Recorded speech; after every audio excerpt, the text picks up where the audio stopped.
Okay, so 10 things. 10 things that were bad advice. Hooray! I love bad advice. Ravi's tips for artists because he loves you.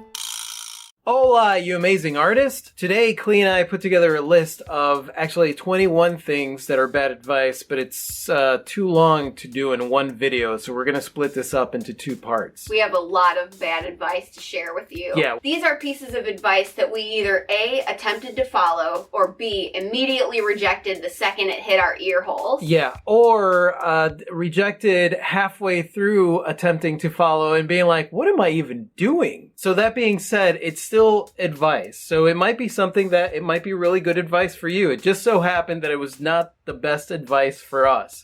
And the reason that we're putting this video together is to kind of give you food for thought so that you could hear our perspective on some pieces of advice that you may hear when you are pursuing your art career. That's why I always say, like, listen, I've got advice for you, but take everything that I say with a grain of salt. Take everything that anyone tells you with a grain of salt. Only you can dictate what kind of art career you're going to have. Look, some of these gems need like an entire spoonful of salt. An entire spoonful. Yeah.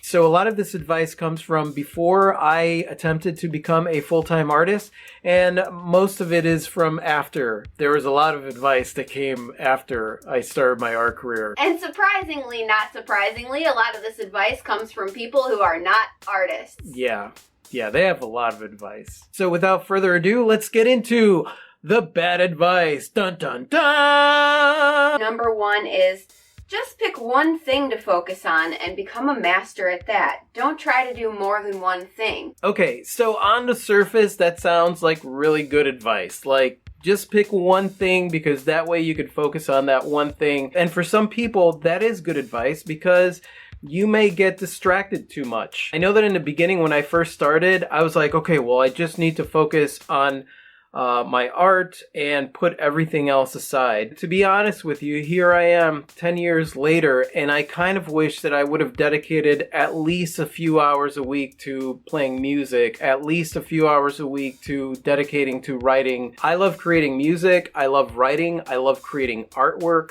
I love creating sculpture. There are a plethora of things that I love creating. Instead of being nourished during my 10 years, they just kind of got put off to the side. My counter advice to this advice is at least dedicate some time to those projects every week so that you could still stay on top of those and keep progressing on those. You never know where you'll find yourself in 10 years. Yeah, when I started making jewelry, I was like, I'm a jeweler, and henceforth I have no time for music. But I died a little on the inside every time I heard myself say that. Yeah, if your creative outlet is just painting, then that's awesome. But chances are that you're going to have other things that you might consider hobbies. And each one of those hobbies is necessary for the creative juices to flow. Sometimes I get most inspired to create a piece of art after having sat down and worked on a song. All of those creative outlets inspire the other creative outlets. So don't ever put something to the wayside because someone told you you need to just focus on one thing. You are either a jack of all traits but a master of none, or you are a master of one trait and a jack of none. We get it. Sometimes us creatives' focus can be like trying to herd a flock of geese. Yeah. But that doesn't mean that you have to just henceforth do one thing only. Number 2, create what the people in your area want to buy, not what you want to create. Ugh. I hate this piece of advice. I remember when I first started showing my artwork publicly, this was a piece of advice that I got from a lot of local artists, a lot of artists here in Pensacola. Pensacola is a tourist town, and we have these beautiful white sand beaches, and just about every artist out there that I ran into that was doing these shows with me would come in and kind of look at my art and say like, you know, you should create stuff that is more in line with like the local area. People like beach scenes. They like this. They like that. And of course, I was looking at other people's art. So I was seeing like sea oats and beach scenes and particular scenes. And instead of creating my own thing, I was almost trying to copy what someone else was doing. Now, this didn't last very long. This lasted like one painting because that one painting was misery for me to create. And halfway through the painting, I was like, I don't want to do this. This isn't me. I don't want to do this. Whenever I went to shows and I put that painting up, it just sat there because I wasn't excited about the painting. There was no meaning. I basically created that piece simply because I thought it would sell. Pretty much all I had to tell people whenever they asked about the piece, well, what does this piece mean to you? Because they saw that I had so many meanings behind all my other paintings. They were like, what does this mean to you? And I was like, I created that because I was told that I should create that. Yeah, I got told the same thing. We're in a coastal town. You should create beachy travel resort jewelry. And I was like, what does that even mean? I actually didn't even know what that was until we lived here. Number 3. Art that captures the current times and political atmosphere is the only art that matters. Oh, yeah. I got into a conversation with somebody who said, you know, your artwork's really good, but the only kind of artwork that matters is the stuff that captures the times and the stuff that captures the political climate that's going on. To me, that was like saying that the only movies that are any good are documentaries that capture the recent times and not like fictional movies or fantasy movies or things that aren't really based in reality, things that are only based on more of an emotional thing. That's what that statement meant to me. The thing is that the work that I create has a lot to do with human nature, and it's something that to me can transgress all of that. It is something that was relevant 30 years ago, and it's still something that's relevant today. And simply put, I don't want to do things that are political in nature. For me, my belief system goes more along the lines of united we stand, divided we fall. So I'm not big on creating anything that is political because a lot of political things go one way or the other, and it's all about dividing the country, and I just don't stand for that. Yeah, you're all about personal empowerment. Personal empowerment. That's what I want to create. I want to create things that resonate with individual people. Number 4, you should go to where the art dealers are and schmooze. And while schmooze is fun to say, schmooze, it's not as fun to do. No. I've heard this advice a lot from artists that put on the hoity-toity persona, like, you know, they're really full of themselves. They think that they should go to these art events like Art Basel or something like that, and that they need to schmooze with a lot of the big-name galleries or big-name collectors in order to get their artwork out in front of other people and to make a name for themselves, essentially. I was told that I needed to have certain collectors that were of a certain affluence in order to be able to make it as an artist. The truth is, I have collectors that are of a certain affluence, and I am just as far as I would have been whether or not I did not have those collectors or had those collectors. And really, those collectors are my collectors not because of their affluence, but because we became friends throughout my art career. Yeah, and look, the bottom line is that schmooze is a shade that doesn't look good on anyone. No, it doesn't. Man, to go and like chase somebody and kiss their butt in order for them to notice you, that's just not my style. That's not something that I even want to get involved in. Please like my art, please like my art. And I just am not about putting myself in that position because that's a very disempowering position. I will not be going to art events specifically to schmooze with anyone. I will be going to art events because I want to go to the art event. Number 5. You should sign Pensacola, Florida at the bottom of all of your paintings. This one came from my uncle because I'm here in Pensacola. He saw that I was gaining a little bit of success and he was like, you know what you need to do?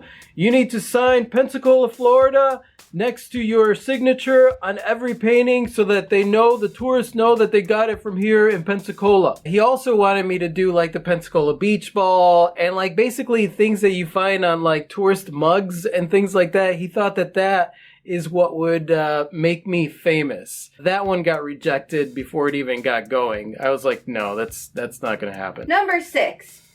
Weird stuff doesn't sell. You should create things that are familiar and comfortable to people. I have what some people would consider weird art at times. And in fact, some of the art that I create seems kind of dark at times, even though it's not. We're dealing with human nature in my paintings. So a lot of times the thing causes you to think. That's what it does. I'm not creating artwork for everyone. I know that. If I set out to try and create artwork for everyone, I would drive myself crazy because not everyone has the same taste. You should target this. You should create these pieces because these are the pieces that sell. Or this is what's selling right now. It's like, it doesn't work like that, you guys. You got to create the artwork that you want to see and then put it out there and have your kind of people find that artwork. Those are your collectors. Those are the people that resonate with you and with your artwork. Don't try and create things because someone tells you the kind of art that sells is this, because they're full of crap. Nobody knows what the next big kind of artwork it is that's going to sell. It could just very well be something that you create for yourself. Number 7, you should put your art everywhere for sale online. Somebody told me this when I first started. They were like, you gotta have a web presence. You gotta put your artwork on every single one of the platforms that they have to be able to sell. This is the worst advice that I'd ever gotten because I did that and I could not manage every single store. It's a lot of work to manage your art online. My counter advice to that is pick one location, have a main store, which is your online store, and then if you want, have a second print on demand type store like Redbubble or Redbubble. I don't know any other ones because that's what I use. Keep it simple. If you are going to do something, maximum 3 stores online, but you really don't need them. And then especially if you're selling originals, if you sell one on one shop, then you gotta unlist it from the other shops. Just keep it simple. Yeah, basically if you're looking for an inventory nightmare, then go ahead and spread yourself thin. Yeah, not a good idea. Number 8. You should be on every social media platform available. So you guys know that I say, like, put your work out there in as many places as possible within reason. The reason that I add within reason is because I am not saying to go out there and put your stuff on Snapchat and every single platform that there is out there. I am saying put yourself out there on the platforms that are relevant to you that you want to use. For example, me personally, I use Instagram, Facebook, and Twitter. But I also have it set up where I could do my social media postings in a matter of 10 minutes across the board. And that's what's important. You have to do it within reason. You cannot give yourself a schedule where you're spending over an hour to 2 hours a day trying to post to social media. Keep it simple. Only post across the board on sites that are relevant to you. Number 9. You can't trust anyone. I grew up in a family where everyone was very suspicious of everyone else. And the truth of the matter is that most people out there, after us taking our adventure and traveling across the country and really putting ourselves out there, what I found was that most people are actually really helpful and really, really want to help you to do whatever it is that you want to do. Trust people out there, but also follow your gut. I think that if you're going to do this thing where you are putting yourself out there in this way, it's important for you to develop relationships. And honestly, the only way that you could develop a genuine relationship is if you go into it without a suspicious nature, a predetermined suspicious nature. Now, if you have red flags going up, that's a different story. But don't go into it already not trusting the person without even knowing them. Oh, the next one's a piece of advice I got. Okay. Number 10. You should focus on repairs more than artistic creations. Repairs are the bread and butter. Oh, yeah. Yeah, this was a piece of advice that I got from your family. I grew up in the jewelry business, and my family is all about repairs. And there are so many jewelers and so many jewelry teachers that I've run into that say, the money is in the repairs. You got to do the repairs. You either become known as a designer and you are designing these amazing, beautiful pieces that you're really invested in, or you're spending your time sitting at a bench taking other people's creations and repairing them. Yeah, and look, I do repairs. I don't mind doing repairs. I understand repairs are part of the business. But does it get the creative juices flowing and leave me feeling really inspired? No, of course not. Focus on what it is that you want to focus on. And the other thing you can focus on is my book. Endless self-promotion. Self-promotion time! Shameless self-promotion time! Woo! So if you guys have been following me, you know that I released a campaign for my book. So my book is available for pre-order on Indiegogo. So if you want to get your copy of the audiobook or the book, The Rogue Artist Survival Guide, just go to the Indiegogo campaign, which I have listed in the description box below. This is where I'll put in the subliminal message. Get ready with the music. Buy my book. Buy my book.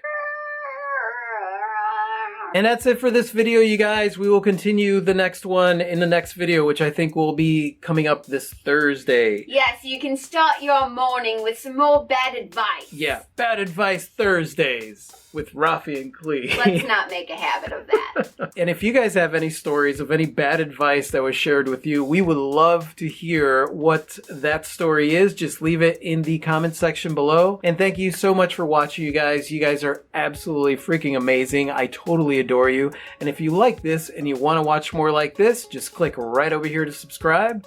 And that's it. Say goodbye, Klee. Good day. Adios.